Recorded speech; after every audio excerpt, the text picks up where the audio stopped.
Welcome to the podcast From Stress to Success Blueprint with your host, Lolita Guarin. And today's episode 28. And I'm continuing the conversation about why stress is good, or is it a little bit of stress is good for you? So, in the previous podcast, I was talking a little bit more about that has to do with stress and how your body reacts. So, today I want to touch on how your mind is reacting to stress. Okay, so the stress I'm talking about is short-term stress. Okay, it's not like something huge, like you're changing jobs or somebody died kind of thing.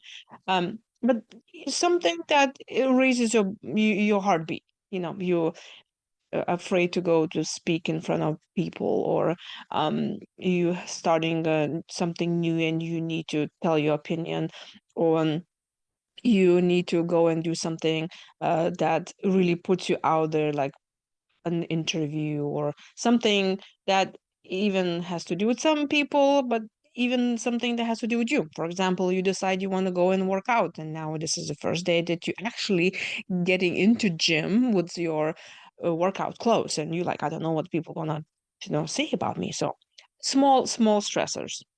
Um, Now, why is it good for your mind, your brain, or whatever that's mentally happening? It's that is helping you to be more resilient. So, how does that work? So, let's say you are in a situation and you're stressing out how it's going to turn out. Let's say you go into that interview, and then after interview is over, you may be happy with the way it was. Maybe you are not happy, but the bottom line is you survived. You did not die. So, in your mind, it registers, hey, I survived.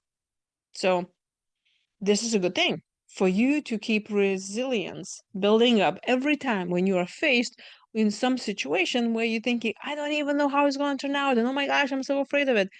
But then you end up alive still. So I have this coaching client, and she was telling me that she works from home, but every time when she needs to go to work in the office, she has to do a presentation because that's how they all work, and that's the point of going to the office and meeting other team members and seeing her bosses and all that. And she said that she is great. She's loving working from home.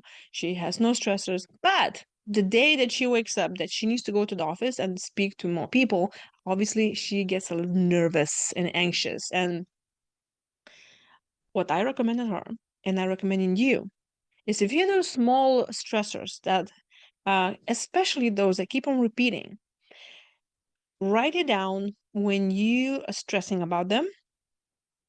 What was the situation? What did you do? And then result. What happened? About, let's say, about this interview that you went. Okay, you went to the interview. When was it? Were you stressing out through it? Did you do a good job? Didn't you? Maybe you didn't do a good job. But the point is that you made it. So keep that diary there. And you can have it on your phone, on computer, or like somewhere, write it down.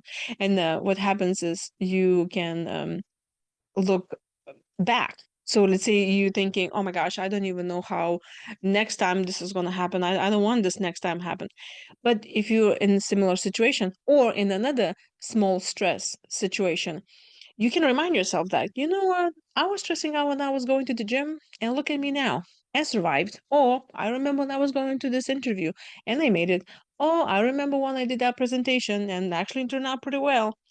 Then you remind yourself that you already been through a situation like that, small stressor, that you survived. And that's how it's building your resilience. Also, when you show up for yourself like that, you know that you can trust yourself more because you know you will handle that stress. So it also builds your confidence level. And then, well, you be able to face bigger stressors that come in your life and be for other people more grounded and supportive, and you can help them when they're going through something stressful. If you want more support that has to do with stress in the work environment, I recommend you going to Amazon and getting my book Crush Stress While You Work. Is full of tips and tricks how to do that. I also published the last book, I'm sorry, Stress Management for Adult Children of Alcoholics. It's talking a little bit more about childhood trauma and how you can manage the stressors, that come from, from triggers around you and with the different situations and people. Um, and if you want more support with the one-on-one coaching, and I do those, and I'm open up more spaces in my calendar, you're welcome to go to beamazingyou.com and click on the button where you can book a session. And I hope to see you there. And tomorrow we'll talk about more stress tips. How about that?